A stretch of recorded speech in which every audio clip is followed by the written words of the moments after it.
చంద్రబాబు ప్రభుత్వం అందించిన తల్లికి వందనం పథకంతో మా పిల్లల్ని బాగా చదివించుకోగలుగుతామని పలువురు తల్లులు ఆనందం వ్యక్తం చేస్తున్నారు. ఒక ఇంట్లో ఎంతమంది పిల్లలున్నా అందరికీ తల్లికి వందనం నిధులు ప్రభుత్వం మంజూరు చేయడంతో తల్లులు ఆనందానికి అవధులు లేకుండా పోయింది. ఈ పథకం ద్వారా మా పిల్లల భవిష్యత్తుకు ఇబ్బంది ఉండదని పలువురు తల్లులు హర్షం వ్యక్తం చేస్తున్నారు. గత ప్రభుత్వం ఒక పిల్లకే అమ్మఒడి పేరుతో ఆర్థిక సాయం చేసేదని, ఇప్పుడు చంద్రబాబు ప్రభుత్వం వల్ల అందరి పిల్లలకి తల్లికి వందనం పేరుతో సాయం చేయడం గొప్ప విషయమని పార్వతీపురం మండలం నర్సీపురం గ్రామానికి చెందిన రూప, లక్ష్మి తదితరులు ఆనందం వ్యక్తం చేశారు. తనకు ముగ్గురు పిల్లలు ఉన్నారని, అందరికీ 13,000 రూపాయల చొప్పున నిధులు తన ఖాతాకు జమ అయ్యాయని వారు ఆనందంతో చంద్రబాబు ప్రభుత్వానికి ఎమ్మెల్యే విజయ్ చంద్రకి కృతజ్ఞతలు తెలియజేశారు. అండి, నా పేరు రూప. మా ముగ్గురు పిల్లలకి తల్లికి వందనం వచ్చాక ముగ్గురు పిల్లలకి ఈసారి తల్లికి వందనం వచ్చింది.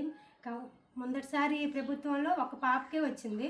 ఈసారి చంద్రబాబు నాయుడు గారు వచ్చాక ముగ్గురు పిల్లలకి తల్లికి వందనం వచ్చింది. అలాగే చంద్రబాబు నాయుడు గారికి, ఎమ్మెల్యే గారికి నా కృతజ్ఞతలు.